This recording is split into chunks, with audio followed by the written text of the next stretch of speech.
buddy. 3 top 10 teams fell to upset this past weekend, while a few teams outside the top 25 had statement wins. There were 2 games where ranked teams faced off. Tonight we'll be joined by Ouachita Baptist coach Todd Knight and Sioux Falls coach John Anderson. Plus, we have a lot to look forward to in week 5 of the 2022 D2 football season. We'll have all of that and more tonight on Inside D2 Football. I am Brandon Meisner, joined by Chuck Bittner, Matt Witwicky, Devin Albertson, Justin Polizzi, and Tony Nicolette. Chris Ferguson will be joining us a little later in the show. So, again, tonight we start, though, with a great game in Arkadelphia. Either Ouachita Baptist or Harding has won the GAC the last 5 years. Well, Ouachita Baptist has a leg up on the 2022 season on the conference race with a 21-13 win at home against the Bisons in a great game on a great Saturday night with a great atmosphere. What was at stake, in addition to the placement, everything surrounding the game, made it feel like a really big deal. Yeah, Brandon, I really enjoyed taking this contest in last night. I think a few of us did up here on our group. And in watching it, you got the feel that this was a really important contest. Two of the better teams, I think, at our level, and you got a chance to see the number 1 and number 2 rushing offenses in Division II, both held under their season averages because of the strength of the defense and, frankly, the familiarity that these two foes have with each other. Ouachita ended up with 177 yards on the ground, Harding 272. Ouachita, shut out Harding in the second half of the game. And fourth down was key against this option offense. Harding basically, they went for it 5 times and on fourth down and got stopped 3 of those times. So, Harding also missed a PAT and a chip shot field goal. And those points could have kind of changed a little bit about some of the decisions that got made later in the game. But Jax Miller ended up with 21 tackles, the most in a single game for Ouachita player in more than a decade. And now they sit atop alone in the first place in the GAC or GAC standings. Yeah, this game was a lot of fun to watch, Whit. I know you and I were kind of chatting back and forth as we were watching this, and it's kind of interesting because if you're a little short on time, this was your game because we were actually kind of making light of the fact that at the same time we were watching West Florida and Delta State, and we got into the third quarter, we thought this game's going to end before the West Florida Delta State game, which actually started an hour earlier. But it really was a fun, competitive game to watch. It was really everything we asked for and everything we expected out of those two teams. And just a great battle. And certainly now with Ouachita winning that game, they've got a tough road ahead. There's definitely some tough teams coming up. But winning that game really puts them in the driver's seat in the GAC. They are the last unbeaten, so they're at the top of the standings. And again, a lot of tough games coming up, but they're in a good position. Absolutely. Chuck, in watching that game, I also got the impression that Harding was just right there with him too. And, if you played this game 10 times, maybe each side wins 5. I think that's how evenly matched these squads are. So that made a really enjoyable game as well. I think it really is the familiarity that these teams have with each other. I said in my column leading up to this, I think when these two teams play, it's almost like its own season for these two teams because there's a lot of things that both of those teams do well that you can almost throw out the window. It doesn't matter how well they defend the deep ball. It doesn't necessarily matter how well they defend a bubble screen or things like that, because the way they play against Oklahoma Baptist or Henderson State is completely different from the way they play each other. So it really is almost like its own season when these two teams get together, and it certainly delivered an awesome result. Absolutely. Well, it felt like a big deal, and Todd Knight has been the head coach at Ouachita Baptist for 23 years, and he joins us to talk about Ouachita's big win over at Harding. Coach, thank you very much for joining us tonight on Inside D2 Football. You bet. I appreciate you guys having me and really exposing our conference and our school as well, and appreciate what you guys do. Well, Coach, there's a lot we'd like to talk about in relation to the game, but first, tell us a little bit about what the atmosphere was like leading up to kickoff for that. We know we had a 7 o'clock local kickoff time. Looked like a great tailgate atmosphere. Rex and the crew on the radio were talking about just how lively things were throughout the afternoon. How was it leading up to kickoff, and then how awesome was it to have a packed Cliff Harris Stadium behind you during that game?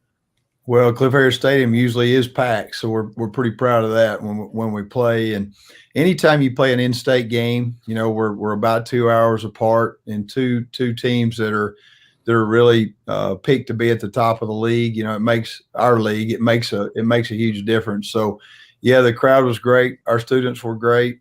They bring a great crowd. They have a great program. So when you put two programs like that together 2 hours apart, that makes for a good atmosphere. Yeah, it sure looked like it was a lot of fun. So the two teams, run the ball. Their design's a little bit differently, but it's the top two rushing teams in the country. And last night, Harding early in the game broke off a 77-yard touchdown run. After that, you were really able to limit the big plays and really hold Harding below what they're used to, at least. What adjustments did you make, and how were you able to slow them down? Really, it wasn't a lot of adjustment, guys. I mean, you guys really alluded to it before I got on. You talked about this game being kind of a game that's its own season, and it really is, because of the nature of what they do, the nature of what we do makes it a unique game. And I think for us, it was really just catching up with the speed of the game. They run that speed toss. If you don't fit that thing perfectly, there's a chance it's going to break. And they did that early to us. And, for the last few years when we've played those guys, they've gotten a big play early, and it really sets the tone for the game. So, we had to go over there and get our players right. And we had a great plan. They had a great plan, and our players played really hard defensively. And we were able to, I wouldn't say stop them. I don't think you stop Harding. Right. I think you slow Harding down, and that's what you have to do, and keep them out of the end zone. Yeah, you don't really stop them, but when they have, I think it was about 277 yards on the ground, that's actually a really good day for a defense when you can do that. Yeah, you bet. Fourth down was a really big factor in this game as well. You were able to put them in a couple of situations where it was very tempting for them to go on fourth down, and I think you stopped them 3 out of 5 times. In a defensive, low-scoring game like this, how big are those fourth down stops for momentum? Well, they're huge. Usually it's third down conversions that you're worried about, but when you play Harding, those guys are going to be in third and fourth and short so much because of the nature of what they do. You've got to have a great fourth down plan. And Coach Thompson and our defensive staff did a great job being ready for all downs, but especially third and fourth down were huge. You've got to get those guys in long yardage early. If you don't, you're never going to stop them. So, we talked about it a little bit before, and you mentioned it's a big game every time you play them. Either one of you guys has won the conference the last 5 years. GAC is an improving conference. How do you make sure that this game, that you don't suffer a letdown? And I think, Northwestern Oklahoma is next on your schedule. They'll struggle a little bit. How do you not overlook them? Well, our mentality is one game at a time. And when you play 11 straight conference games like we do in our league, it's hard to go undefeated, and anybody can beat anybody. I mean, I saw that this last weekend. Southeastern Oklahoma was a really good football team. And Southern Nass beats those guys, so anything can happen. So it's one game at a time, and it gets back to practice habits and who we are. We've got to be a team that practices well. If we do that, we feel good about the game we're going into. But we live by that mentality that anybody can beat you.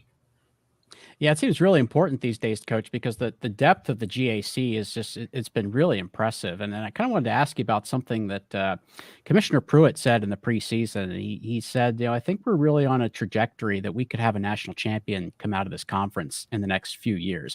And I'm certainly not going to ask you to predict a championship for yourself or anybody else, but do you think the level of play in the conference is getting to that point? Because you've been in other conferences, you've been in the GSC. Do you think the level of play in the Great American is getting to that level where maybe in the next couple of years we'll see a national champion? I don't think there's any doubt. I mean, you've seen really good playoff teams come out of our conference. And again, we see it every week. We know how good the coaching is. We know how good the teams are. We know how good the talent level is because we see it all the time. But I think the commissioner's right. I think we're close. And, we have to do it. Somebody has to do it out of our league to say that it's there. But I think we're close, and I look forward to, trying to compete ourselves here. And then there's other schools in our league that can do that as well. We've got a great conference and look forward to that happening soon. Yeah, So the league's been a lot of fun to watch in the last couple of years, and we kind of alluded to the fact that there's no easy passes. I mean, if you go back to last year, nobody thought that Southeastern was going to be a difficult game on the schedule. They have a great season. SWOSU comes into this year. They didn't win a game last year. They're 2-2, knocked off a good team. So there's just no easy passes. And so as you look forward to the rest of the schedule, playing Harding's a really physical opponent. How do you just kind of keep guys refreshed and keep them healthy and just kind of keep them taking it 1 week at a time? Well, first of all, leadership. We're a player-led team, and we've got guys that have won championships. We've got guys that have been to playoffs. We've got guys that understand what it takes, and it's a lot better when the players are talking about it instead of the coach. The one-game mentality, the practice mentality, and for us, really right now, it's been able to shorten practice. We've got to shorten our practice time, even if that's 5 or 10 minutes a day. You add that up over the next 6 or 7 weeks. That's a lot of time off your legs. So, having a high tempo at practice, being organized at practice, making sure we're getting covered what we have to, but trying to get off the field as well. Those are the things that we think are important here. And again, I keep going back to practice habits, but I really think games are won really Monday through Thursday. The mental part is on Friday, but Monday through Thursday is where you win football games. So that's where we've got to be good, and that's what we're going to take care of here. We're not going to worry about playoffs or championships or anything else. We're worrying about this week, and Matt does a great job over at Northwestern, and we got a tough game there next week. I want to go back before we let you go. I want to talk to you about one thing that you mentioned earlier, kind of piggybacking off what Chuck had said and what Will Pruitt had said. Aside from Harding, you're the team that's made the playoffs the most in the GAC. I believe 1 year you lost to Lindenwood. Another year you lost to Ferris. They're doing this all from memory, so I don't know if it's completely accurate. But we'll go ahead and add in there that we beat Indianapolis. Yeah, okay, there you go. There you go. What do you guys have to do? What does your program have to do to be the GAC team that takes the step and wins a national championship? Well, first of all, you got to win your conference, and I'm not saying we're that team. We're the team this week that's got to play well against Northwestern Oklahoma on the road. But for us or anybody else, I think it's getting past just being satisfied with a conference championship. It's got to be the next step where your goals are bigger and your goals scare you a little bit. To be quite honest with you, that's what it takes. And I think we've got teams in our league that have those type goals, and we're one of those teams as well. So, we want to represent. If we get that opportunity and we're fortunate enough to be standing there at the end, we have the goal to go all the way. That's part of it. But again, we're talking big and thinking big, and you're asking me the question, but for us, 100%, it's about this week and this game. And you guys know too, at this level, I mean, staying healthy, there's so many things that can happen to you.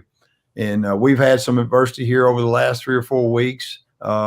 And we're fighting through things that are bigger than football, to be honest with you. Right. And the guys are doing a great job with that. I'm so proud of them and proud of where they are because of what they have been through. And I'm excited to see where this team can go. All right, Todd. Well, congratulations on your win over Harding. Thank you for joining us tonight. Appreciate it very much. You bet. Appreciate you guys. Thanks for what y'all do for Division II football. Thanks, you. Coach. All right, that's Victoria's head coach Todd Knight. Ouachita Baptist, they beat Harding yesterday, 21-13.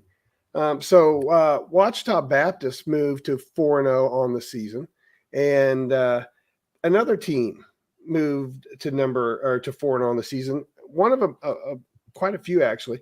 That team is Sioux Falls. The Cougars are coming off a 34-31 win over Minnesota Duluth. Next week, they're going to face another 4-0 team, Augustana. But before we talk about Augustana and the key to the city game, how did the Coup get to 4-0? Well, it wasn't without a fair amount of drama along the way. A back and forth game with Minnesota Duluth, and neither team punted in the first half until the closing moments of the first half. And back and forth. Offenses having success. UMD was able to basically kind of have a little bit of a wildcat approach with a few different players carrying the ball, something they've been doing a little bit here and there throughout the year. Frankly, it gives a lot for a defense to have to prepare for, especially while I'm also mixing in some crossing routes with kind of a budding star, Byron Bynum, slot player who scored 3 times Saturday. Sioux Falls was able to have success offensively themselves with a combination of Thurl Reisdorfer and Landon Freeman, kind of their version of Thunder and Lightning. But in the back portion of the game, USF was up 10, and then all of a sudden the score flipped on them, and they found themselves down 31-27. And UMD had a chance to put them away. USF was able to get a stop at the goal line, and UMD pulled a field goal wide, and USF did their 2-minute drill, marched down the field pretty much through the pass until, the aforementioned Thurl Reisdorfer was able to find the promised land for the third time and securing a win for Sioux Falls 34-31. Matt, I'd like your personal opinion on this. Minnesota Duluth is kind of a household name in Division II football. Maybe not at the level, certainly, that they were in the early 2010s. But I still have to think that, a win over Duluth carries, a little weight to it. I think it's no different than if you were to take a look at the MIAA and you mentioned Pitt State, for example. I think you can kind of draw some parallels with them. Both of them, haven't had a lot of playoff success in the last handful of years, but have a lot of respected history and have been able to win a championship or two at the level. Every time that I think Duluth is going to start to be on the fade, they find a way of shocking me, and that was no different a year ago when they pulled a big upset against Augustana late in the season and a pretty one-sided victory. And I'm not sure, I was watching the game yesterday at halftime. I thought to myself, this is the best I've seen the Duluth offense operate this whole season. And I really thought Sioux Falls got their best game. I spend so much divided attention during a football Saturday. But that was my thought process too, that they're moving the ball better than they have for quite a while. Yeah. So John Anderson is in his 5th season as head coach at the University of Sioux Falls. Coach Anderson was on the defensive side for the Coup in a better portion of the last 20 years, and that included 3 national titles when they were in the NAIA with a team that would have competed just fine in Division II, if not been a top 10 team. He has his Cougars 4-0, as we mentioned earlier. John, thank you very much for joining us. Yeah, my pleasure to be on with you guys tonight. Thank you for having me.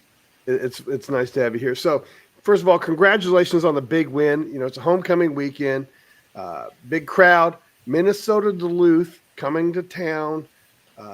Big game with all the extra festivities. Take us through the last 24 to 48 hours.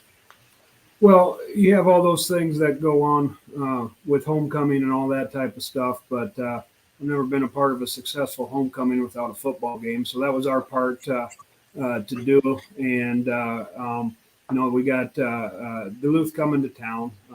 We know that they're going to be a good program year in and year out. We recruit against them. We see them, not every year with the way our league schedules, but often enough and through film to know that they're going to be built to do some of the things that they want to do, and some of the things that we think we're good at, they're going to be built similar. So knew it was a challenge, and we got their best shot. I think they're a good football team. They played extremely hard. It was a physical day for both sides of the ball.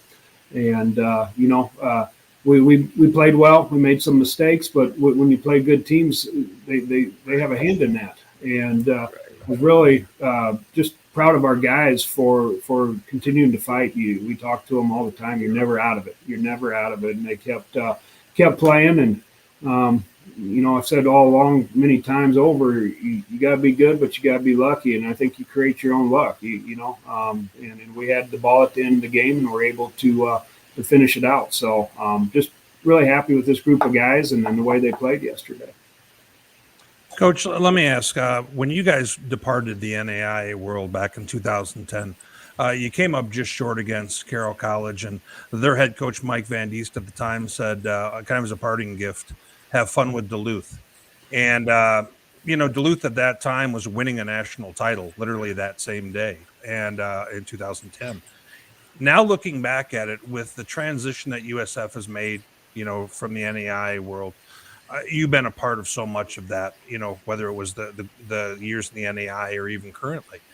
Do you now look at the fact that the Cougars have won 4 out of 5 against Duluth and some of the other signature wins? Does it really make you feel like, USF's made that transition well and a lot of pride being part of it? Without a doubt, and somebody should tweet that out to Coach Van Diest and just remind them. I don't know. It's and they did so many good things for so many years, so a lot of respect there. But Right. We were geared up for it, and we made that move and haven't looked back. And it's been really good for this football program. It's been really good for the university, and it's been feels like a number of years, but it hasn't been that long in the grand scheme of things. But just really, made the move, and the university supported it, did it the right way, and you're seeing the fruits of that labor right now. And we feel like we're a consistently good football program at the Division II level. Coach, I get into the game yesterday. I'd watched the Upper Iowa game with Duluth the week previous, and I kind of chuckled when I saw some of the stuff they were doing, whether it was bringing their tight end, Zach Olgile, who was like a bowling ball coming in for 33, coming in to take a direct snap, and all this other stuff. I thought, they're putting a lot on film right now for USF for next week. Tell me a little bit about some of the challenges, not only playing against that, but also preparing for everything that they were doing from the Wildcat stuff. Yeah, there was a lot on film, and then talking in our staff meeting today about 25 things that they hadn't shown yet. So, and it has challenges, especially with some of the empty sets that they were doing, and they vanilla you out, spread you out, and run that, an oversized quarterback that was a pretty talented kid. So it presented some challenges, and they kind of, chug you along at 3, 5, 6 yards a pop. And, we hadn't seen very much. They played 2 quarterbacks. We hadn't seen very much of the guy that threw the ball a little bit too. So had some challenges there, but ultimately got some stops, and the offense played well and kept pace. And I thought we played really complimentary football yesterday, and were able to have a 10-point lead, and then we sacrificed a little bit of that, and then we're able to finish it out with a great 2-minute drive and then a defensive stand to close the game out. What was going through your mind with 3 minutes left? They're inside of your 5-yard line. You're down 31-27. And, frankly, you'd had some challenges stopping that Wildcat, and they were doing that like it was repeat. They kept finding new ways to do kind of the same thing and trying to score on you there. What was your thoughts then, all of a sudden at 3 minutes? Were your thoughts, boy, we're in a real bad spot here? And then what were your emotions right after the missed kick, and now we got a chance at this? Well, the clock was going extremely fast, and we ended up, made the decision to take all of our 3 timeouts and make a goal line stand, and put a lot of faith in that defense that they would keep them out of the end zone and, force a field goal. And that's exactly what happened. And I got, that faith is genuine. Those guys play extremely hard. They understand the situation down there, and they came up with a stop. And, like you said, it'd been a little bit of a slow death up until that point, but they got it when it mattered. And then, we're able to get the ball back, and kudos to our offense and Adam Mullen for being able to, that was a pretty precision based 2-minute drill, and you get down, to the 1 and punch it in with the automatic guy like Thorold Reisdorfer. And then, when you got to flip that around and they got to go 80 yards throwing the ball with 45 seconds left, we feel pretty good about letting our D-line do the things that they're do pretty naturally in that situation. And they sure did. Yeah, exactly. So you just mentioned Adam Mullen, and he's a sophomore quarterback. And what does his ability to lead you guys in moments like yesterday? That's got to build a little trust with you to have a young guy doing that.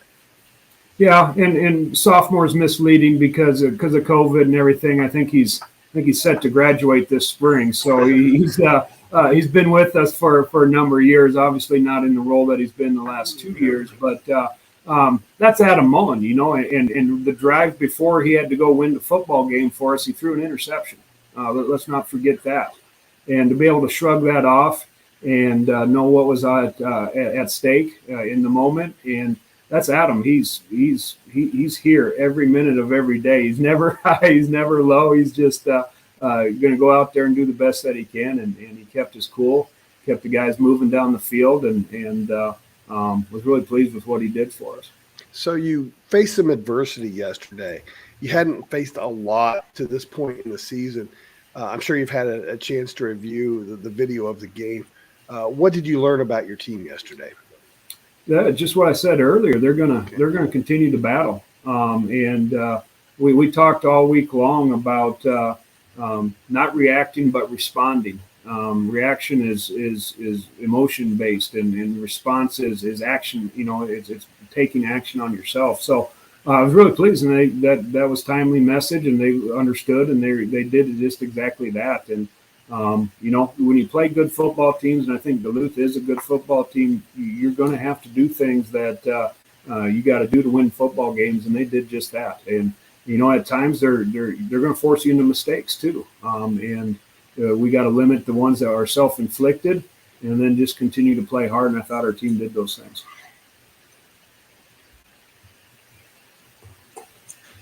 Well, Coach, let me ask, this week you essentially travel a matter of blocks over to Augustana to play the 10th Key to the City game, one of the top rivalries in D2 football. This matchup obviously is going to, pit two, D2 squads in Sioux Falls against each other. And you guys have been able, since moving on from the NAI level, you were able to win 7 of 9 in this series.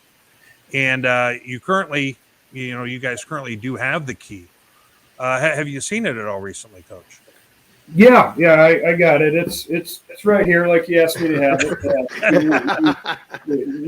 Never too far away from being able to grab that, and it's a special thing for our group and our guys, and we guard it and make sure that it's treated right, and we certainly like it when it's in our possession. Brandon, did you notice how he showed us the Sioux Falls side? Is there 2 sides to that key, or is there just one side to that key? Well, I've only seen one side, so I couldn't say. At least he didn't ask you to play a song on the guitar. I think you got off lucky. Yeah. We had Stugart play guitar, so we're not going to make you do anything like that. But you kind of alluded to it. What all does this game? You've got alumni, and you've got others who are going to be probably talking to you a little bit about this game this week. I bet you're going to get a few text messages from old players, not to put any pressure on you or anything, right? But, what all does this game and does this key mean, do you think, to not only your team, but also the fan base? Well, for us, it means a lot. And, obviously, when you play, you can throw the records out, you can throw it's what's important in that football game, but now you're going to have 2 undefeated football teams in the league going against each other, and the rivalry is intense and alive, and so there's stakes for things that are going to impact this football team for the rest of the season. And then you throw in that we see their coaches in town, we see their players in town. It's Sioux Falls is a great community. It's growing. It's 250,000 plus people, but it gets pretty small when you don't have that key and you got to walk around town all year long. Thankfully, we haven't had that experience very often here at Sioux Falls, but that's one aspect of it. But then there's, Brandon, you mentioned our years in the NAIA, and for all the success that we had during that time frame, and a lot of great championships that were won. Our guys did not get to play this game in that time frame, and I got a lot of guys that we coached and came through this program from those years that would give a lot of things up to be able to have the opportunity to play in this game, and they remind me of that, and they remind our team of that. So we play for the results of this year, but we also put a lot of stock into playing for that group of guys for many years that didn't get this opportunity to play a natural rivalry in town, and that's never far from our thoughts either. Coach, I've heard from many players that very same thing, so I can absolutely vouch for everything you just said. Now that the week is here, and this is now got to be Augie week for your squad. I'm assuming obviously you guys have gone ahead and started your research and your prep for the Vikings. What are you seeing, this year, this time around?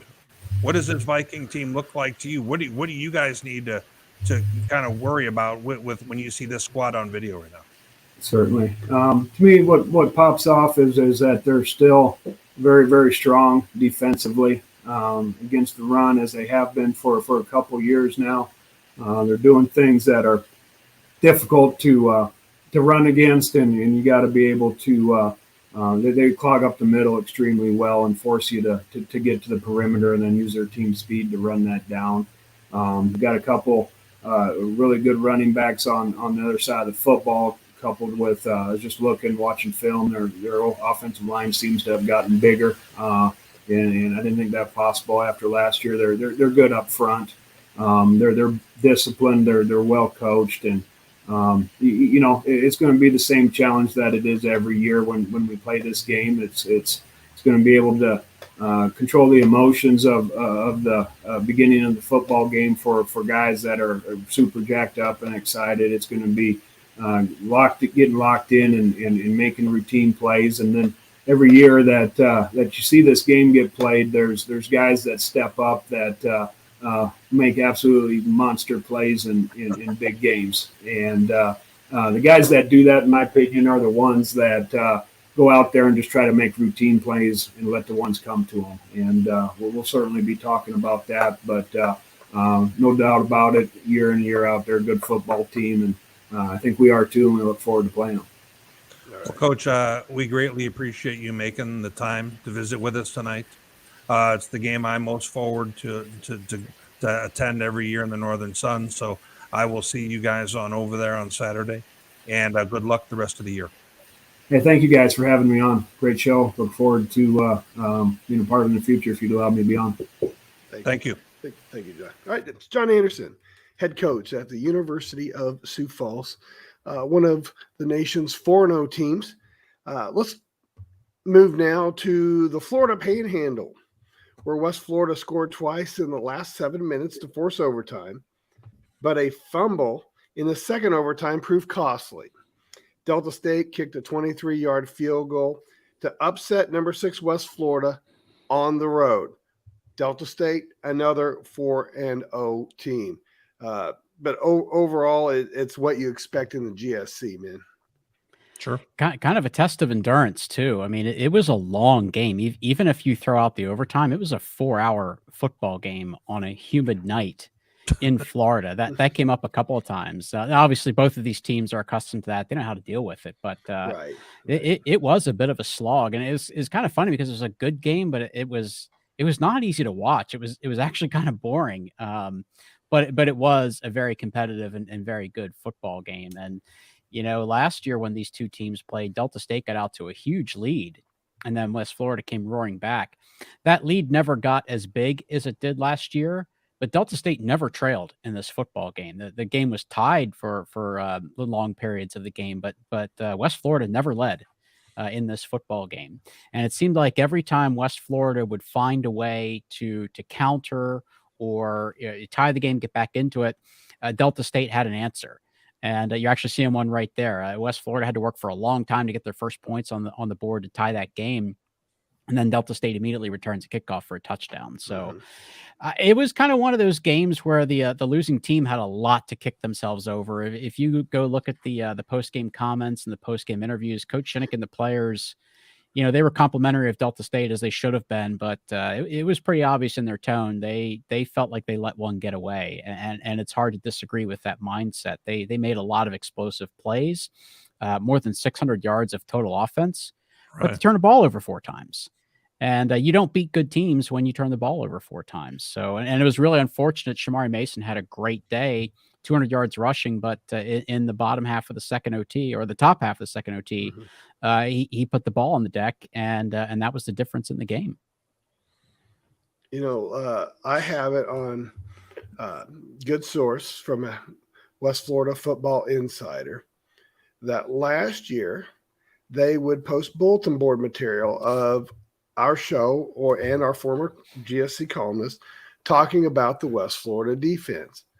Well, I understand that turnovers are a big part of that deal, but is this a model for continued success for West Florida to give up all these points? Seems like every time they get into a big ball game, there's a lot of points scored by both teams. Right.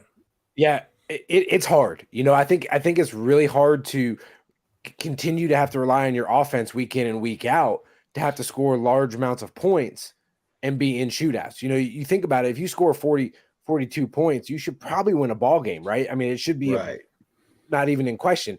So, but that really hasn't been the case for West Florida at times where they're having to rely on their offense to outscore people in shootouts.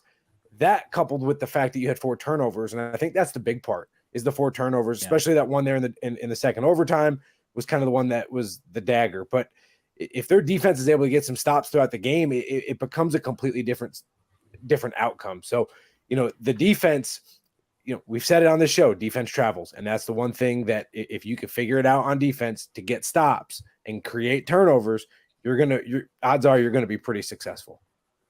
Justin, do you think that West Florida's just kind of in a mode or a mindset right now where they kind of expect that, shootouts are how they have to win? Because they didn't really even talk that much about, some of their struggles on defense. They talked about, Pee Wee Jarrett had some hot and cold moments. Coach Shinnick pointed that out. But they really pointed to the mistakes that they made on offense and didn't really even talk so much about defense. I just kind of wonder, do you think they're in a mindset where they put that pressure on themselves that that's how they have to win? I think so, because they're not talking about it. If they are talking about it, they're talking about it inside the program, right? They're talking about it in the locker room and in the meeting rooms. You're not hearing it so much in the media when Coach Shinnick talks, when the players talk. They're talking about scoring points, right? Whether it was Austin Reed or a reloaded offense now, whatever it may be, Coach Shinnick is going to score points, and that's what the offense is going to do. They don't talk about the defense. So I think that's probably where that stems from. If that's not a focal point, it tends to go by the wayside. Yeah, I mean, you look at the national title they won. It wasn't because of defense. Right. And you can put down the bulletin board. That's fine. All right. Yeah. And I think it's hard, right? Because the talk is the offense. And so at some point, I would think you get tired of it, right? Defensively, and you're gonna say, "Hey, we're gonna create some stops. We're gonna get some turnovers. We're gonna create some turnovers." It's not necessarily stops; it's creating those turnovers. Typically, if you're +3 in the turnover category, you're going to win ball games. Yeah, I also want to say part of the story here is Delta State. There were some doubters. Yes. There were some doubters about them because we weren't really sure how tested they were. I mean, you can't throw out the fact that they beat an FCS team, but frankly, I expected that. That didn't surprise me at all. But a couple things I want to point out about Delta State. Opened the year with 4 straight road games, won all 4 of them. And somebody actually pointed this out to me last night on Twitter. 4 different road games, 4 different states against teams from 4 different conferences. And they won all 4 of those games. And obviously, when you open GSC play with a big win at West Florida, their first conference game at home on campus, that was a big win. Patrick Chagog had a great day. I think he's maybe a star in the making for Delta State. He had a great day throwing the ball, made a lot of big plays running the ball as well. So I think maybe people have to start paying attention to this Delta State team. One thing that's pretty obvious, Chuck, just in watching the highlights, they got a lot of speed.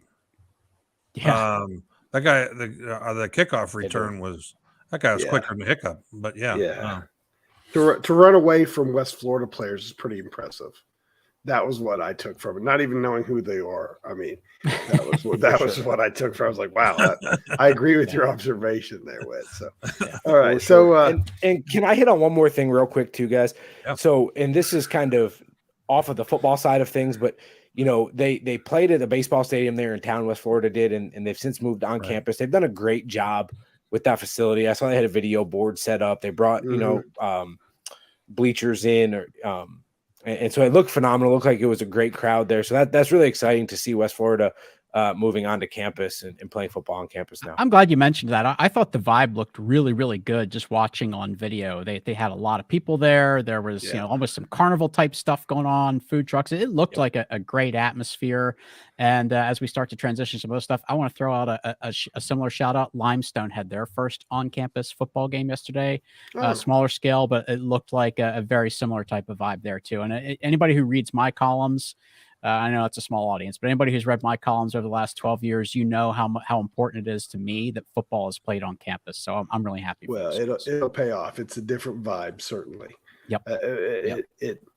No matter how good the stadium is off campus, it's a different vibe for your campus community when that's a part of the whole deal. So, yep. All right, let's go ahead and move on and look at some results from our top 25 poll this past week. Let's take them in order. Number 3, Northwest Missouri, as you can see there, lost 23-14 at Central Oklahoma. Devin, you are the MIAA columnist. I'm doing this off the top of my head, so I could be wrong. Didn't Northwest lose at Central Oklahoma in 2019, maybe? I'm trying to remember that as well now. I don't remember off the top of my head at this point. I haven't looked back at the history to kind of deal with that. I know they've struggled at times with the UCO. There's even whenever Doral was in town, there was the national championship game year. They had a tough game versus them at home kind of deal where they struggled through most of it and they ended up winning late. But this was just a really ugly game by Northwest. I mean, they ran 70 plays on offense, had 14 drives, and only came away with 14 points. I mean, this isn't on the defense at all there for Northwest. They did their job on the field quite a bit. So it's really disappointing game there for Northwest. Just offensively couldn't get anything going. Central Oklahoma was able to keep with the running game a little bit just because, as you can see, they're just turnovers were a big part of this. I mean, there was 4 turnovers for Northwest, 3 fumbles, a fumble and that fumble and 3 interceptions by Hohensies. So just a really ugly performance by the offense for Northwest. And if the defense is on the field for 14, 15 drives, they're eventually going to give up points, even as good as the Northwest defense is on there. So pretty much the opposite problem that West Florida has, where West Florida's offense is really good, but the defense can struggle at times. It's the opposite for Northwest right now, where that offense just has to get out of its own way at times and let the defense kind of flourish on the other end. So just a really ugly performance. Yeah, but Central Oklahoma, excuse me, is 2-2. Is that correct? Yeah. Yes. And Brandon, you know what? They've got their next 2 games are very, very winnable games from what I recall looking a moment ago. I mean, there's a chance that we could see them in 2 weeks sitting at 4-2. And is this potentially a game that kind of, changes their season trajectory a little bit? What do you think, Devin? It's definitely possible. I had kind of written UCO as kind of predicted for week 1, losing 35-0 at Missouri Western and seeing them get just dominated up front by a Missouri Western team. I'm like, well, they're just not quite there yet. Doral needs another year to get his guys in there. We'll kind of revisit this in a year kind of deal. And they came out. They beat a good Emporia State team week 2. They came out and beat Northwest here this past week. So I knew Doral's coaching was going to be good down there. I didn't know how long it was going to take for them to come out there. And I think UCO's next 3 opponents have combined 2 wins right now. Thank you to Inkblot there in the comments there. So they're definitely primed to make maybe a push there to the top of the conference. Maybe a year before we thought they would, but I think just that week 1 game really probably soured me on UCO a bit early in this game. I probably overreacted to week 1, which can happen there at times. But yeah, great win for UCO, and their line play just improved dramatically their last couple of weeks to give them a chance to get this big upset. All right, let's go ahead and move on to our second game. Number 4, Angelo State, a 34-14 win over number 22, West Texas. Angelo State undefeated. West Texas falls to 2-2. Well, I mean, you have to give it to Angelo State because they turned on the heat in the second half. It was a pretty forgettable first half because it was 7-6. And, not a whole lot going on there. But, Angelo kind of came out second half. They score on the first drive to start the second half. And they kind of forced West Texas to try to keep up. And we know that WT really, that's not really their strength. The backbreaker here in this game was really the pick 6 that Angelo had in the fourth quarter. Because at that point, WT is driving, just trying to get within a score. But, when something like that happens, it just takes all of the energy out of the game for the opponent. And so, I would just say here that Angelo is real. Angelo is for real, and WT has let us all down. Let us all down. all of us collectively.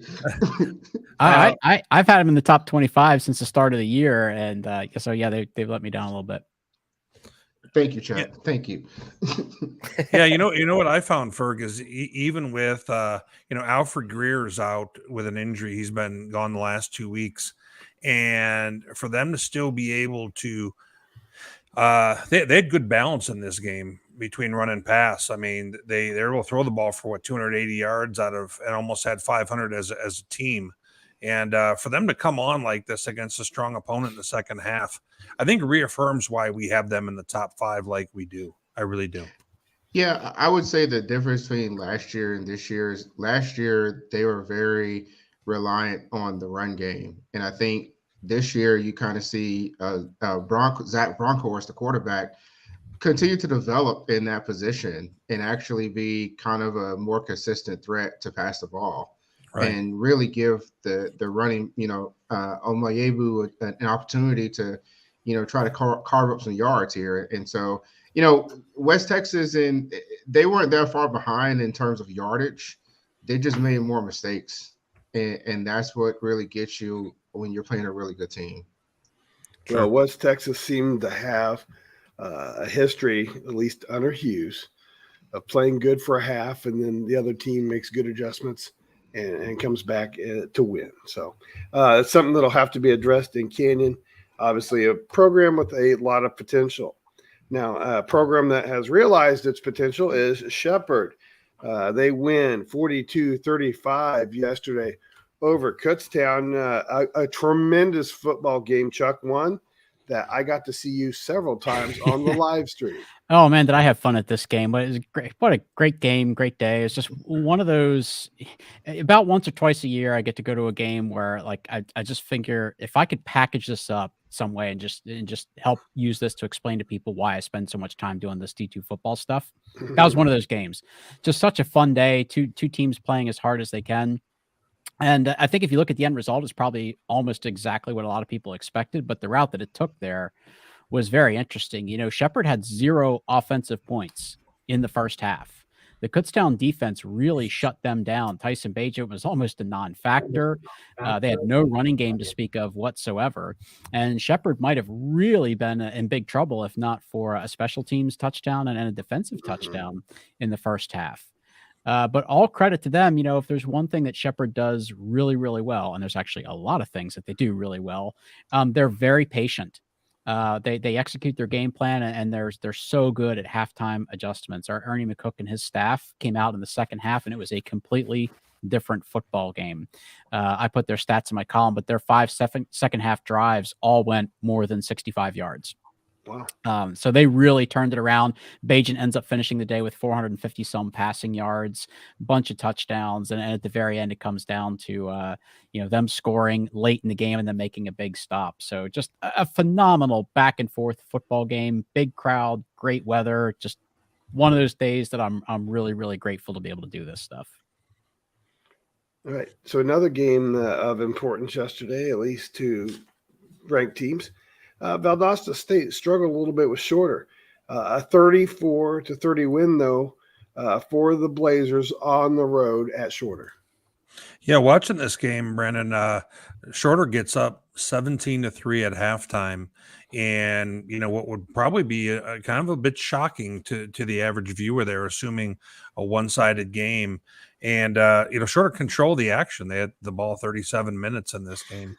But Valdosta was able to, in the second half, be able to get a few things going in the passing game. And I really thought that kind of a key piece of them getting back was Seth McGill.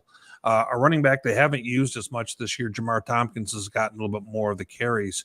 And I thought McGill was more effective yesterday and was able to help them move the chains. And they were just able to get enough stops to be able to come out and win this one. But, to Shorter's credit, Shorter, I was watching the game in the first half, and I think I commented, Chuck, with you about this Shorter team was just flat out better than I was expecting. They run a nice two tight end set, and they've got two big targets that they can hit down the field. So I don't think that. I think we're going to see them competing more this year than they have at the D2 level since they moved on up. Kind of similar to Sioux Falls, like we talked about, earlier in our show. So, sure. But it definitely brings into question, where is Valdosta at the moment? Are they going to continue to have some challenges stopping the run? Are other teams in their conference going to look to exploit that? So they've got. I think Valdosta is still kind of in the midst of trying to figure it out, especially on the defensive side. Yep, I would say yes to those. But yeah, I'm glad you put in some comments there about Shorter, Whit, because obviously we have a lot of questions about Valdosta State and who they are right now. So you look at that result, and we think it speaks more to Valdosta State than it does to Shorter. But I want to throw out a little bit of love to Shorter too. They have been very slowly bringing that program along. Zach Morrison and the staff that's there right now have made more progress with that program in the last 3 years or so than in the previous decade. So what their ceiling is, I have no idea, but they are not the completely down and out program that they used to be. All right. Colorado Mines, a 45-14 winner over CSU Pueblo, establishing or reestablishing or whatever you want to call it, the fact that recently they own the RMAC. So they take control in the league. Yeah, Brennan, I watched that game kind of in my in-between time yesterday, and I was frankly shocked at how easily Mines was able to march down the field between run and pass. And I think I messaged you, Brandon, and saying this team is really, really good. I'm not sure very many people in D2s beat this team on a neutral field, flat out. With Matoka and Zeman and the other weapons they have in the passing game, and their defense gets the ball in a hurry. And that game was 28-0 before people were comfortable in the stands, and or whatever it was. It was something bad like that. And then early in the second half, they were at 45, and I was like, wow. And at the same time, Pueblo is obviously not going to be the one competing for the title in the RMAC this year with them, unless something big changes. Either that or Mines is just kind of that far ahead of the rest of the group. That's kind of what I saw there. They are that far ahead of the rest of the group. Mines is going to win 9 straight games and go to the playoffs. Yes, they are. Wait, I thought Grand Valley won the RMAC this year. I'm confused. That's true. That was a good point, Devin. Wait, that's called a callback, folks. And that was really good. All right. The team currently in first place in the MIAA is not Northwest Missouri. It is Pittsburgh State. What is this, like 1991 or something? The Gorillas a 14-13. By those scores, it might be 1991. A 14-13 win over Emporia State. The Gorillas taking care of business. Yeah, absolutely. The big win there for the Gorillas. Emporia played them tough, though. It was kind of an interesting game there. There was, for being a low scoring, there was still plenty of offense moving the ball. They just couldn't quite punch into the end zone there late. I know Pitt State had an interception inside the red zone, missed a field goal, turned over on downs in Emporia territory. Emporia, I think they missed 2 field goals. So just some weird things happened down there in the red zone there for both teams on there. But kind of like last week with Nebraska Kearney with their 7-8 minute drive to end the game, Pitt State did the same thing this week to Emporia. There was 8:01 on the clock. They took over, and Emporia's offense never saw the ball again. So that was a big boy drive there for Pitt State to end that game with the ball in their hands. And you don't have to win it pretty sometimes. Just winning there against a rival in Emporia State. I know Emporia there for a few years kind of owned Pitt State there in the conference when Emporia had their rise and Pitt State struggled a bit. So that's a big win for Pitt. And even if they're not on their best day, they won a game, which the other teams in the conference can't say that at this point, with Northwest losing and Kearney losing to Pitt State a couple weeks ago. So they definitely earned that spot at the top of the conference. And again, that game in 2 weeks at home at Pitt State, they could possibly knock Northwest out of the playoffs at that point. They're October 8th there if they get a win there. So Pitt State looking pretty good right now, kind of controlling their own destiny with a win over Kearney and a couple of big games coming up here in the next few weeks. Well, there's nothing embarrassing about winning.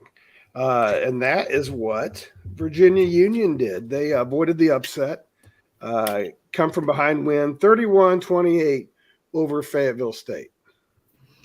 Woo! There was a lot of drama in the fourth quarter in that game. I mean, first of all, Fayetteville State, you got to give it to them. They had a game plan on how to try to make this thing work and shut down the run game early. But, Virginia Union is a team that's kind of deep. And they sort of seemed to have wore down the Broncos as the game wore on. So it was 14-0, right? And then Virginia Union. Fatal error. Fatal error. I got to go Thankfully, hiding. the coach isn't here. I'll take the Brandon blame. I got that Wow. ball rolling the other day. Yeah, That's my fault. Yeah. See, thank you. Anyways, Virginia Union came back and tied the game up, and then it was just back and forth until, again, just like with Angelo, West Texas, Virginia Union got a pick six, and that really pushed the lead to 2 scores, and that just seemed to be way too much for Fayetteville State to overcome. So a really tight game, really fun game to watch. Fayetteville State seemed to have a home field advantage there to keep this thing close. But in the end, good teams find a way, and I think Virginia Union is slowly showing us that they're going to try to find a way no matter what. All right. One thing that I want to show everybody, I want to make sure it's up.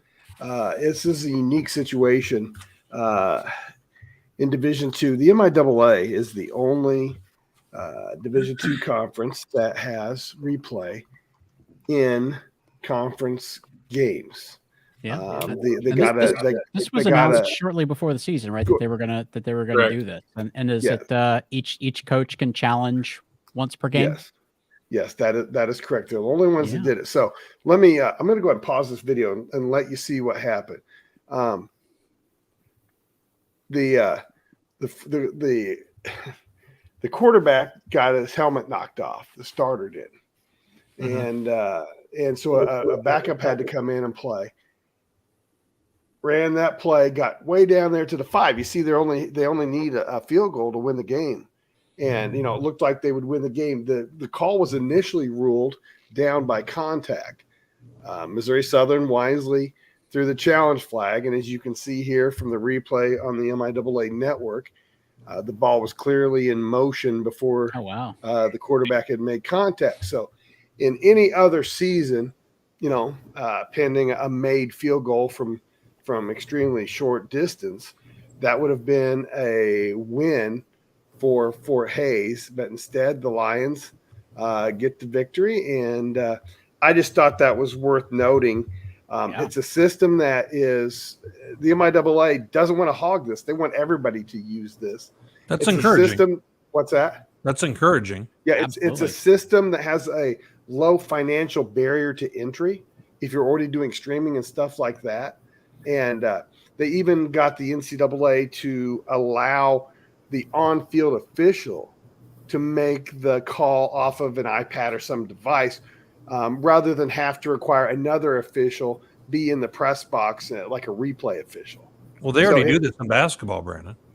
Oh, yes. It would be very similar to that, I would guess. Yeah, D2's done it for a while there. Because Brandon, actually, last week for the Northwest Central Missouri game up in Maryville, they had the same situation happen. It was not as big of a play as this one, but there was a play Northwest challenged, and there was the kid who was like the watching the station kind of deal, was looking over the shoulder of the official, and he knew they were going to reverse it, so he turned the crowd and gave him a thumbs up. So the crowd knew like 2 minutes before he officially announced it. So I'm not sure if that kid's still doing that job at this point for Northwest because he probably got scored for it. But it's kind of it was kind of fun to get the official replay in there, and I think it's good for D2Football as well to get the call right on the field. As long as it doesn't get overdone at this point, just correct clear and obvious mistakes like the Fort Hays game there. I'm okay with the replay there in Division II. Keep the game moving, though, at the same point. Well, they had really good camera work there. And, I hate to say this, but there's some teams in this league that don't have that good of camera work. It's lots of leagues. Lots of leagues, to be fair. There's some teams where they have the neighborhood camera where there's a better chance you can see what's going on across the street than you can, in the Right. game. Yeah, And some of so- those Yep. it's just like a security camera mounted at midfield on the press box, and Right. once a quarter they switch it so you can see it a little Yeah. bit better. You're not know, going to get anything out of it. Guys, I didn't not realize this was going to be a good chance for us to go ahead and give a hard time to bad streams, but I thank you for giving me the opportunity, Brandon. Yeah, Well, since we have to pay for this stuff on Flow Sports and all that now, I do have higher expectations. Well, I mean, we just want a game to actually finish when you have to pay for it. We've had those situations happen. So, I Yes. mean, Yeah. good grief. All right. Is That's- streaming that's becoming whatever. our new non-conference continual complaint? So- It is for yes. me.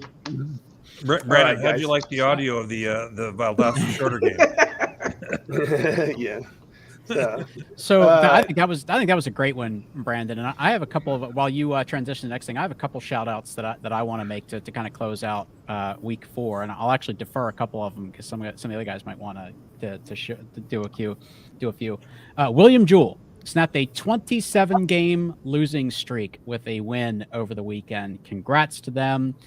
Very big deal. When you have a long losing streak like that, even though this year's team isn't responsible for what happened the last couple of years, that still is a big thing to have hanging over you. So very happy for them to get that win. Franklin Pierce out of the Northeast 10 got their first Northeast 10 conference win. Also their first win over a D2 program. Big deal for them. They've been very competitive for the last year plus. They can play some defense. They won that game 7-3. And that's not the first game they've had this year that was really, really low scoring. So very, very happy for them. A couple other teams that had some big results in the SAC. Justin, maybe you want to talk about this. Emory and Henry. Wow, 2 weeks in a row they take a SAC heavyweight into overtime, and this week they got it done. Yeah, it. Unfortunately, I wasn't able to watch the game. I think they're having some streaming. Speaking about streaming issues, They did. I didn't see any of it either. Yeah, but no, Emory Henry, transitioning from Division III to Division II, they've taken 2 of the premier teams in the South Atlantic Conference to the wire, once in overtime, and they were able to pull it off yesterday against Wingate. So kudos to them. It's tough, 2 tough weeks, and they were able to answer the bell on both of them. So. I think last week we kind of looked at their result against Newberry and thought that, well, that's just a bad win for Newberry. But hey, maybe Emory and Henry is a little bit more ready for this than we thought. One other that I want to do, and I'll defer this one. Ferg, has Lincoln won 2 games this year? Including an out of conference game. Yes. Oh my gosh. So, I thought this game, they played John C. Smith. They have found ways to stir up some offense now, and they really have a really good secondary, relatively speaking. But they won this game with a field goal, and the kicker had not made a field goal all season. That's and wild. they get it to the 2, and they put the faith in. It wasn't going to be a tie. It was either you make it or you lose the game. Right. And they put it in the field goal kicker's hand, and freshman kicker, and he won the game. It was amazing. I love it. First road conference win since 2009, and first time since 2015 that they will have more than 1 win in a season. So some pretty awesome results all around Division II last weekend. Yes. all right. When we come back, it will be time to look at our pickups and look at what we have coming up this week. So we'll be right back. Just wanted to take this opportunity to thank those who have supported D2 Football this year. D2 Football is free, but it isn't cheap. Your support helps offset our expenses and allows us to expand our coverage. If you like what we're doing, please consider supporting us. Visit d2football.com/support. Or if you want to do it the old-fashioned way, click contact on the website to find our mailing address. But again, thank you for supporting D2 Football.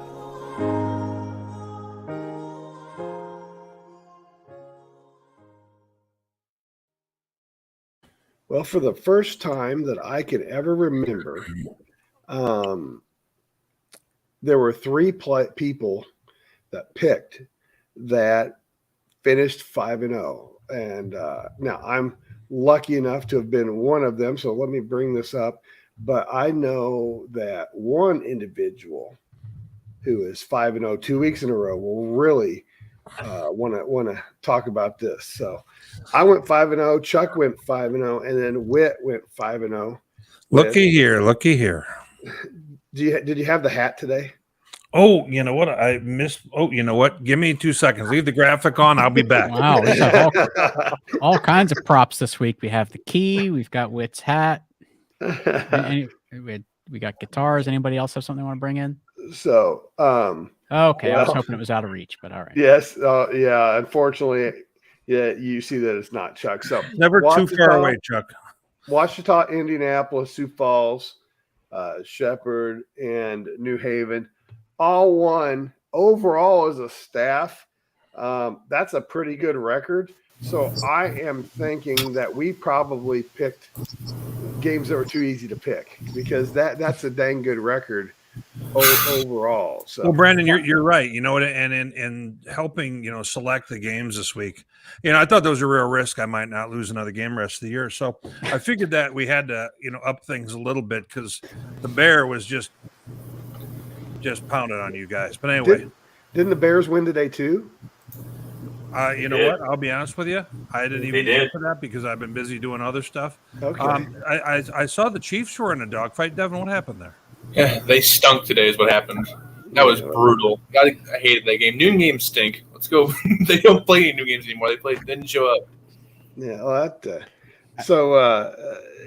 let's go ahead and look at the undercard for this week. So again, congratulations with he's been bragging about it to everybody until this point, but he is actually 14-1 over the last 3 weeks. Yeah, I mean, at some point, Brandon, it's not bragging anymore. It's just kicking ass. I mean, that's all it comes down to. All right. So this is our undercard this week, guys. So Saginaw's at Grand Valley. Black Hills is at South Dakota Mines. New Haven's at St. Anselm. Missouri Western's at Northwest. Limestone is at Mars Hill. Tony, what are your thoughts on the Saginaw Grand Valley game now? Don't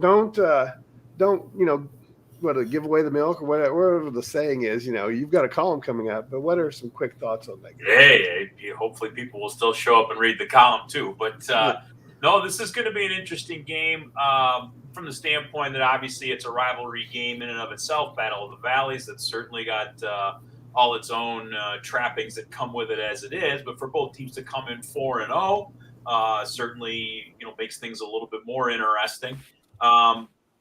If you really look at both teams, Saginaw comes in 49 points a game, 485 yards a game. Grand Valley's at 43 and change a game. I think 454 is what they're averaging. So these are high-powered offenses. But then you take a step back and you say, well, yeah, okay, everybody wants to give credit for Grand Valley's victory over Colorado School of Mines, but there's still a 500 team. And none of the 4 victories that either team has is over a team that has a winning record. So this is probably going to be one of the sterner tests that either team has had thus far. I think we all kind of agree that Mines isn't necessarily a 500 team, and there's a pretty doggone good chance they're going to be a 9-2 team by the time November rolls around. They might be a top 5 team. Correct. Not with that, but hey, it's where we sit today. That's what the records are, and that's where it sits. So I mean, this is a really good game and a really interesting matchup. Saginaw has been very balanced on offense the last couple of weeks, much more so than they were earlier in the season. They had their leading rusher, and his name's escaping me, so forgive me, Dante Barthwell, didn't even play yesterday up at Tech, and Isaiah Malcolm still came in and put up big numbers. I think 145 yards on the ground, a couple of touchdowns. So they figured the ground game out and have it run into where almost interchangeable parts. And Andrew Bartow has been playing great and super consistent, not making a lot of mistakes, completing 64% of his passes at the quarterback position. So Saginaw comes in, I think, feeling pretty good about themselves and what they're going to be able to do as far as posing challenges to Grand Valley. Now, we all kind of know what Grand Valley brings to the table just in general, but they've been doing it really with Cade Peterson taking some spells here and there and actually missing part of yesterday's game at Wayne State with an injury. But, Cal Endicott comes in, still runs the offense. Avery Moore's been doing a lot more of a change of pace, and he's done that in all 4 of the games. So there's a lot going on here, Brandon, and it's going to be really interesting to watch it unfold because I don't really know what to expect in this game. That's the funny thing. For as much as these guys come in with all their offense and decent defenses, gosh, what are they really going to do to each other? It's going to be really interesting to watch it play out on the field. All right. Well, you've got a couple of days to figure it out before your columns do. So, all right, let's move on. And we've talked a lot about the 4-0 teams. I think this is a point in the season where 4-0 really kind of means something. Being undefeated kind of means something. In the RMAC, Black Hills is 4-0. They play at South Dakota Mines, which they're 3-1. If you were to go 5 years ago, you would never have guessed that this would be the collective record of these two teams at this point in the season. Josh Bresky and Charlie Floyd, they're doing a great job at these two programs. Yeah, and Whit, I know this is they're on the other side of the state from where you are, but these are two South Dakota teams, and this is a rivalry game for both of these two clubs. Yeah, Chuck, you and I were talking about this game at the possibility that if these two teams were to meet, that all of a sudden this could be a really big game. We kind of alluded to this a little while ago, and the Black Hill State's sitting at 4 wins right now. And they haven't played a real tough schedule, but they got a win yesterday. Mesa, which yeah, most people wouldn't have probably called. And at the same time, Mesa doesn't look like probably with Mesa last year, but at the same time, that's still a notch. And on the other side, I think South Dakota Mines might be. If you take a look, they got a pretty prolific passing game. One of the best wideouts. Ferg, you're shaking your head. You must have one of these guys in fantasy. And of course, yeah. And I think that they're going to be a handful in that game. I really do. I agree with you, Whit. I have the Hard Rockers winning this one. I love the passing combination of Jaden Johansson at quarterback and I received. They actually have two pretty good receivers, but Jeremiah Bridges is the playmaker there. So plus, old school metalhead, I have to love a team called the Hard Rockers. So I like South Dakota Mines in this one. Right. I just want to point out real quick that they both have beat Mesa now. That's true. Yeah, that's true. That's the point. Oh, right, good wins. So in the NE10, New Haven at 3-1 will face St. Anselm, another 4-0 team. Again, go 5 years ago, you'd never believe the record on St. Anselm. No, Chuck, that was a team that if they could win, one game a year, you could just kind of be happy that they didn't go over, and they're a very competitive football team right now. Chuck, let me ask. I was taking a quick scroll across Massey, the old computer rankings thing, and they actually only have this is a 4-point game. What you know the league well enough? What are your thoughts? I think that sounds about right. I mean, honestly, I've been a little underwhelmed with New Haven. Now they got a good win Friday night at Bentley, one that they really had to have. I think that New Haven's offense has just not packed the punch that I thought that it would with Connor Dagenhart at quarterback, veteran QB for them in their running game. Just not really feeling it. They just haven't really been there. It's been a little off. The defense is playing well though, so I still like New Haven in this game. But I thought at the start of the year New Haven was a team that was built for a playoff run, and right now I'm not quite seeing that. Well, Chuck, you're making the bulletin board at New Haven right now. By the way, before we forget, Brandon, who else puts us on the bulletin board? That's now we're all curious. We're West Florida, New Haven. They don't all come in at once. The reports trickle in over time. I see. So we need your staff to come back with more. Okay. And unlike Tony, when I forget something, I don't just recall it in like a half a second later. Tony earlier says, "Yeah, I don't remember that kid's name. Oh yeah, it's Joe Smith." Good God. Anyway, the CIAA reminds me every time that I really just whiff one. They read it, and it is true bulletin board material for them. It doesn't matter if I turn it out Saturday morning. It's like, okay, guys, the column's out. So yeah, that's hilarious. I just want to mention one thing though, because you guys went 5-0, right? But Bentley and New Haven was like what, a point? It was like a very slim margin. Or don't try and minimize my accomplishments. I just want to say that New Haven has not really held up the way I was hoping they would do. Also, go Blue State. They knew the deal that when the Bear hat's on, and I picked New Haven, they know the pressure that comes with that. So Yeah, and I'm not saying New Haven's no good. They are good. They're just I thought they were a team built for a deep playoff run, and I'm just not seeing that yet. Chuck walking it back. Agreed. Here we go. Agreed. Okay. Agreed. So in the MIAA, a game that looked both less and more interesting at times this year. Devin, I don't know if we even know what to think of this. Missouri Western 2-2 at Northwest Missouri 3-1.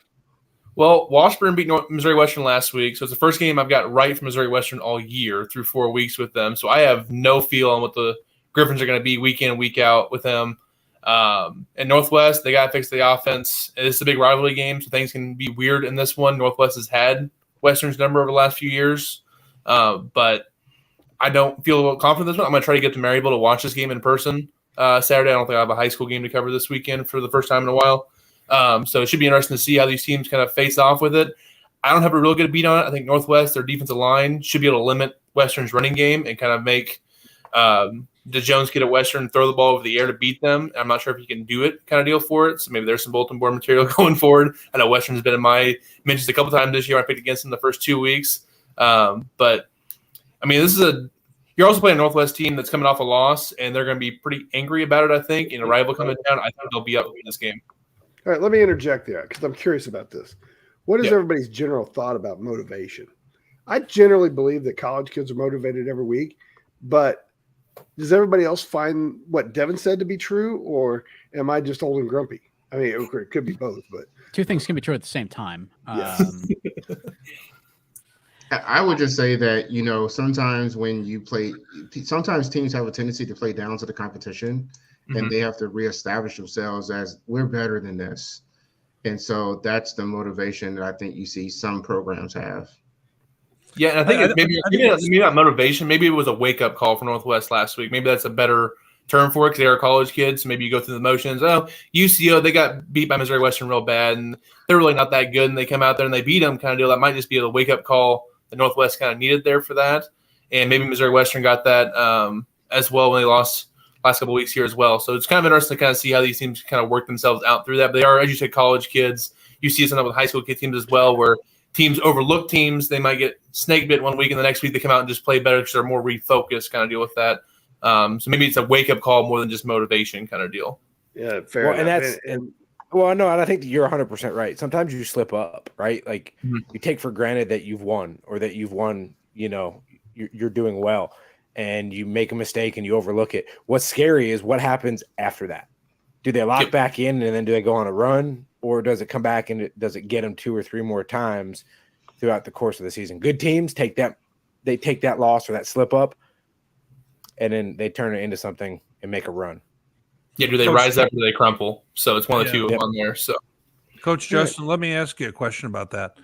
When it comes to motivation, it always seems like, if you're a coach, it seems like the season's short. If you're a player, a lot of times when you're in it, it seems like it's a long season. You're practicing every day and all this stuff. And I think it's easy to get into a kind of a mundane approach as a player of, okay, another practice. Then all of a sudden somebody goes on social media or somebody calls you out or somebody does this. And all of a sudden it kind of, whoa, wait a second. You're going to do what?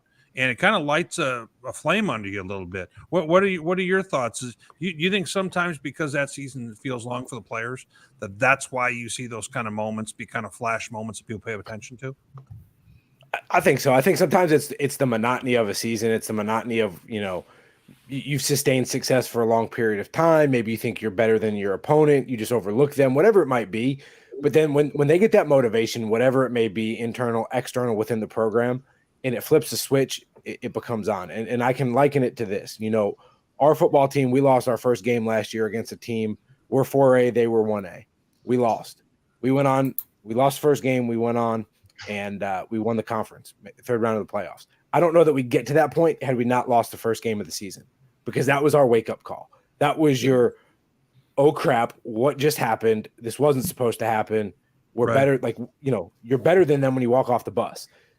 But do you think the coaches have the kids' attention better after that? Yes. Yes, because Yeah, because it almost kind of unifies the team. Good teams, they get unified by it. They come together, the players, the coaches, and it's embarrassing, and you don't want it to happen again. So you have to come back, and you have to come and you have to get the next one, and the next one, and the next one, and prove a point that this was a fluke. We're better than this. Good teams will unify and come together, and like I said, they go on a run, and sometimes it's that. Sometimes it's somebody calling them out on a TV show or on a bulletin board, whatever it might be.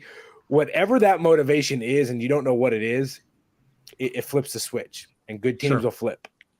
Well, if our show inspires somebody to the national championship, I do expect financial support from the coach of that team. Absolutely. All right, let's go ahead and look at the last game of the undercard. Limestone 3-0 in Division II is at Mars Hill 2-1. What are your initial thoughts on this one, Justin? I'm excited. I'm actually calling this game, so I'm excited about this one. Mike Fury's back at Limestone. Limestone's averaging 40 points a game this year. They're leading the league in points per game at 40 per game. They're leading them in passing yards at 476, or at total yards at 476, and at passing yards for 233 a game. They're impressive offensively. That being said, the Mars Hill defense is pretty solid, and right now Mars Hill, led offensively by Javon Newton, who's rushing for 102 a game right now, doing some really, really good things for them. But the defense for Mars Hill is kind of what caught my eye. They're only giving up 30 points a game, and so it's going to be an offensive defensive battle, if you will. I think the Mars Hill front, their pass rush is phenomenal. They do a great job of stopping the run. So there's a little bit of intrigue there for me, at least, to see what is Limestone able to do against that Mars Hill defense, and are they going to have to rely on throwing the football, or are they going to be able to establish the run? And then Mars Hill, they were up big in Barton. Barton came back a little bit. They had to kick a field goal to ice it and get the win 24-18 this past week. So Mars Hill, I saw them play the week before at home against Catawba. And so I'm interested to see how much they've changed and grown offensively, because I think there's a lot of potential there for that Mars Hill offense as well, with Jimmy Urzua coming back. Ty Snelson, their tight end H-back, is back as well. And then they've added Javon Newton, the West Florida transfer. So they've got some firepower offensively. It is intriguing. I'm excited to call this game and see. And it's the last inter or cross-divisional game before the in-conference or in-division games start for the season. So a lot of excitement on this one. I'm excited to see where it goes and how teams adjust. So Justin's saying Limestone by 3 scores. So did not say that at all. Was that coded? Did not say that at all. All right, so let's go ahead and let's transition to the actual. I guess my radio box will be out across the Athletic Street, then up in the Student Union. Appreciate it. I hope they don't watch the show. My bad.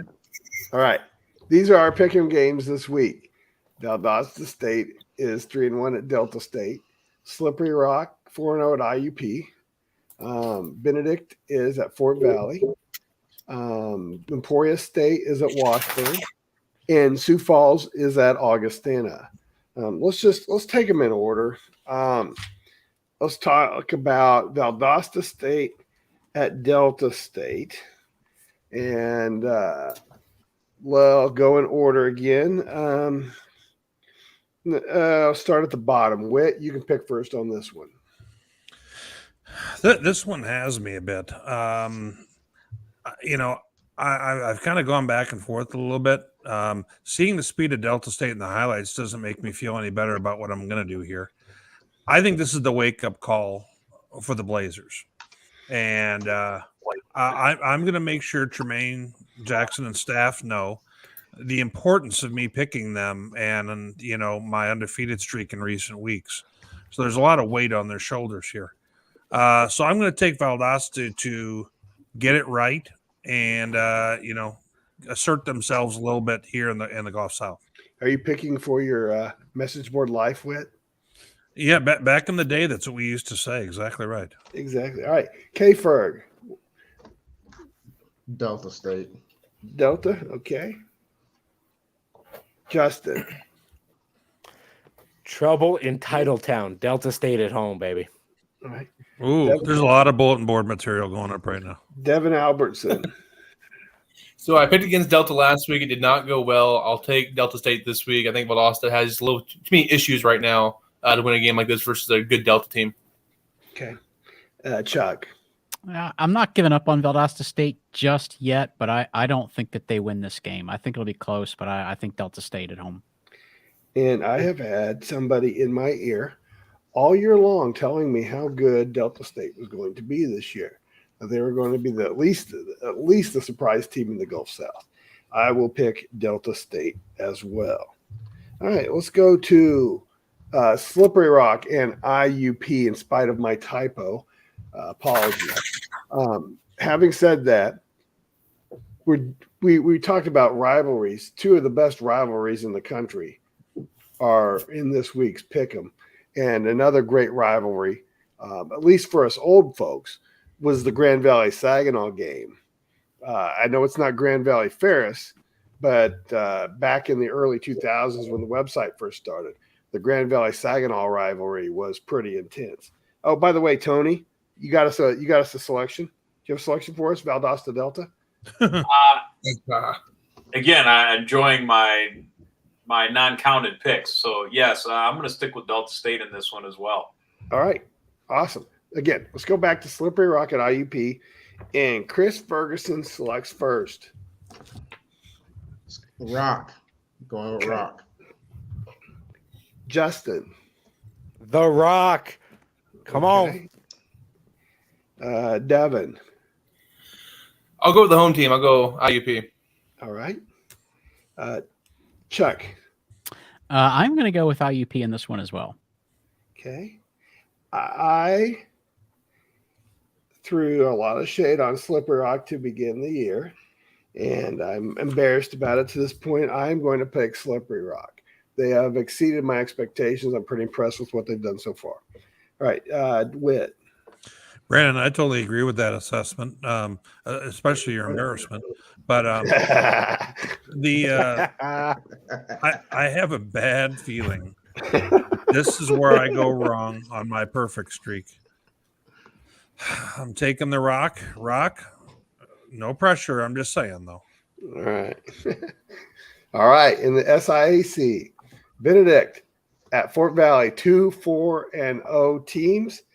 And Devin, you're going to pick first. I will take the purple and gold Tigers here, Benedict. Take the road team. Okay.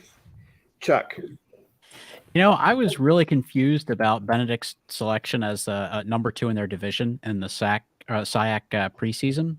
Mm-hmm. I just wasn't really seeing that, but they've played very well. 4-0 speaks for itself. They play very good defense. I'm not sold on their offense at all, but they play very good defense. That said, I think Fort Valley is a little more battle tested. I think they've played some slightly better competition, and I'm going to go with Fort Valley. That will be my selection as well. Matt, Benedict or Fort Valley? I was actually kind of hoping that Ferg would pick before me, just so I could feel better about my pick. But Ferg, if you want to get on the train here, I'm taking Benedict here. Okay. Okay, Ferg, now is your decision time. Do you get on the train with Whit, or do you go your own way? Well, I don't normally advocate for paying for things, especially like a paywall. But in this particular case, there's one team that has a phrase that's called "pay the fee." Pay the fee. I'm paying the fee, and I'm taking Benedict. There you go. Way to go the right way on that, Ferg. And Justin, you are the last selector in this game. It's homecoming for the Wildcats. I'm taking Fort Valley at home. Awesome. I like my pick better now. All right. I'm not going to leave you hanging out there. Yeah. Did Emporia. Devin go? What's Yeah, that? I picked Benedict. Oh, okay, good. Okay. You know I went what? with you this week, so you're good. You know what? I want to go back on and touch on something I just said. As you guys know, I haven't been feeling that good, and I'm not exactly operating at 100%, which is really, really troublesome because less than my normal is bad. So, Emporia State and Washburn, it's one of the better rivalries in the country as well. They call it the Turnpike Tussle. They have an interstate between them, and separated by about an hour. And every game is a big game between those two. Emporia State 2-2 will be at Washburn, 3-1. And Devin, you are the first selector. Again? Again? I got to pick again? Did you pick first last time? Yeah. Well, I messed up. Chuck, go ahead and pick first. I'm sorry. This is a tough one. I am going to go, it might be a mild upset. I'm going to go Emporia State. I am going to go Washburn. Whit. I was going to give this game a quick look in Massey like we talked about before. I mean, because there's only like 18 MIAA teams in the top 20. And there are 12 MIAA teams in the top 10. I know they counted a few of them twice, but I'm going to take Washburn at home in this one. Okay. Washburn. All right, Chris. Well, this is the point in time in which I would bring up that I've been watching Emporia State very closely because one of the individuals happens to be on my fantasy team. So there's the fantasy team drop for this week. Do you have Gleason? I do have Gleason. As a matter I love of that fact, kid. Yes, great guy. So, given that, I am going to go with Emporia, and I'm going to start him on my team this week. All right, very good. So, emotion is the master of Chris's reason. Justin, your selection, please. This one's a toss-up to me, guys. I'm gonna take Emporia State on the road. I think I think coming off a loss this week, I think they're going to be hungry to get back in the victory column, and so I think it was a tough loss against Pittsburgh State. So I look for them to rebound this week. Emporia State. Okay, all right. And DA, MIAA columnist, you better get this one right. Yeah, you would think, but my picks have not been great this year in the MIAA. So probably going to be a kiss of death here. I think Emporia is playing great football the last couple of weeks. I mean, the upset win over Missouri Western where they completely dominated that football game, and they were a missed extra point away from going to overtime with Pitt State. So they were right in that ball game as well.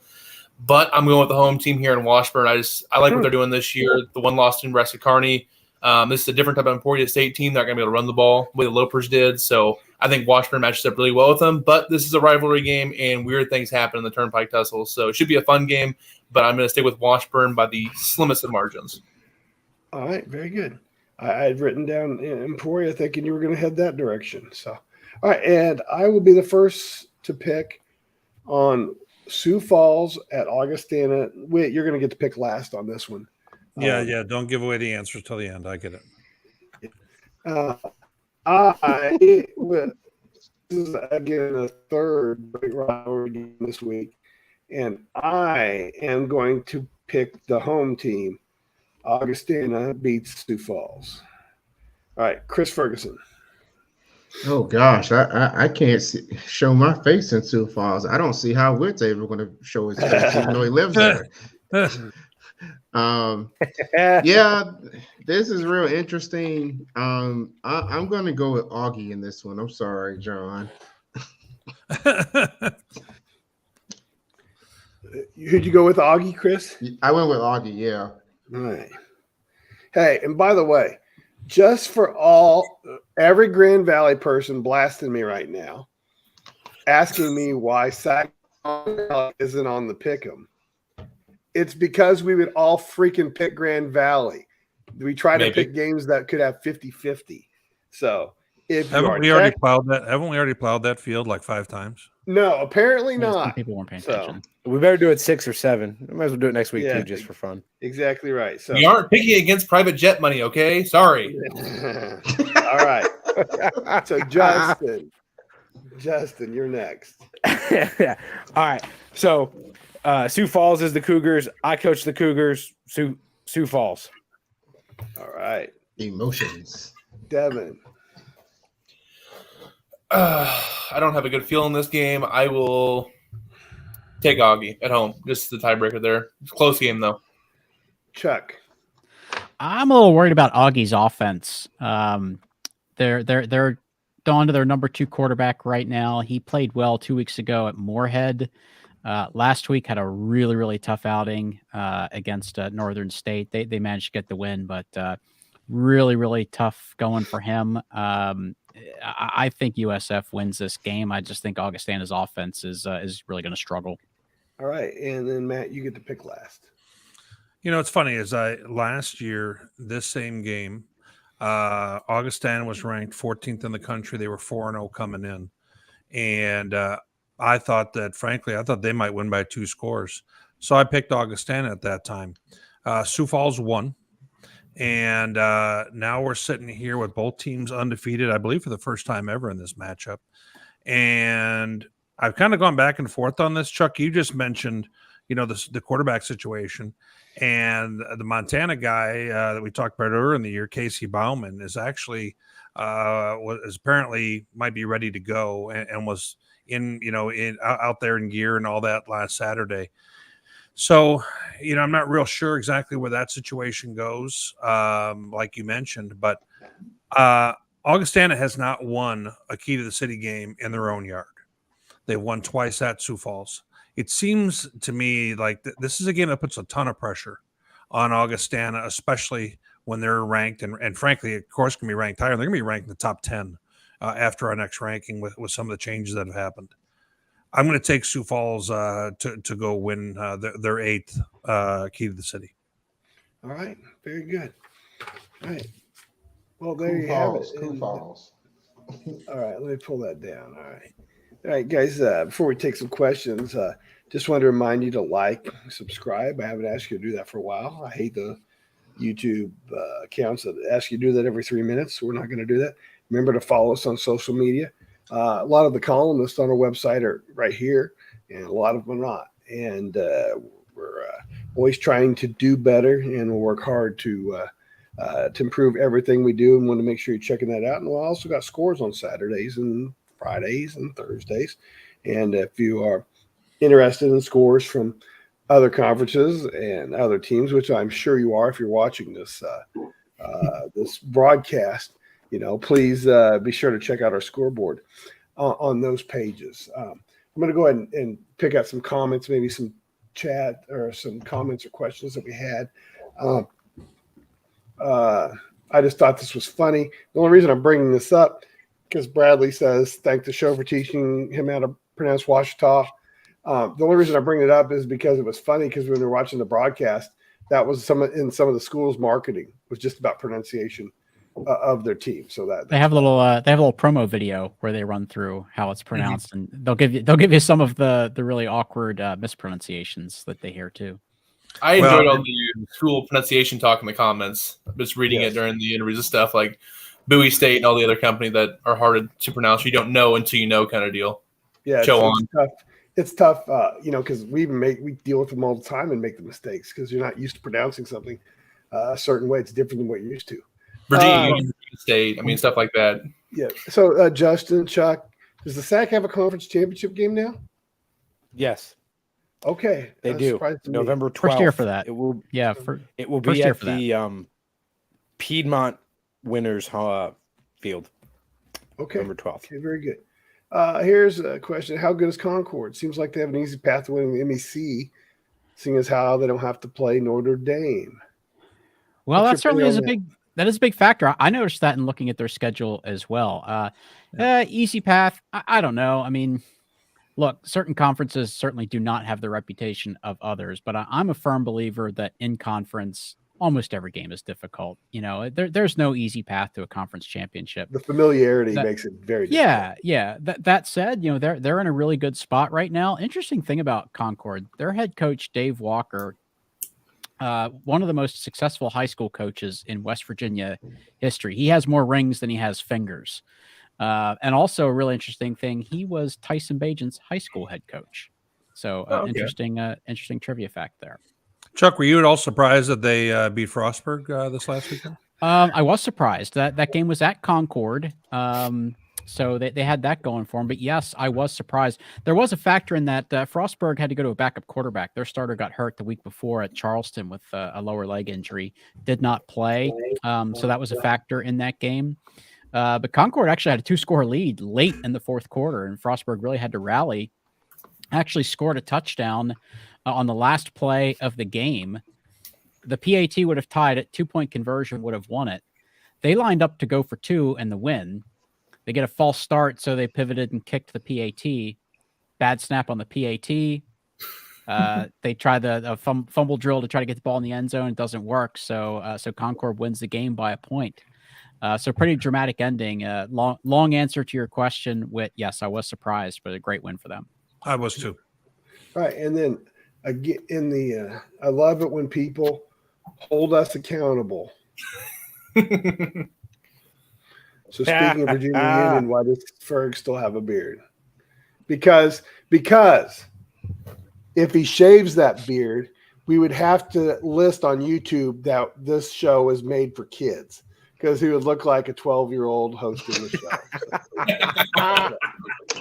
All right, guys. That's going to do it for tonight, guys. Thank you, everybody, for watching. It's going to be a great week again. Like, share, subscribe, all that junk.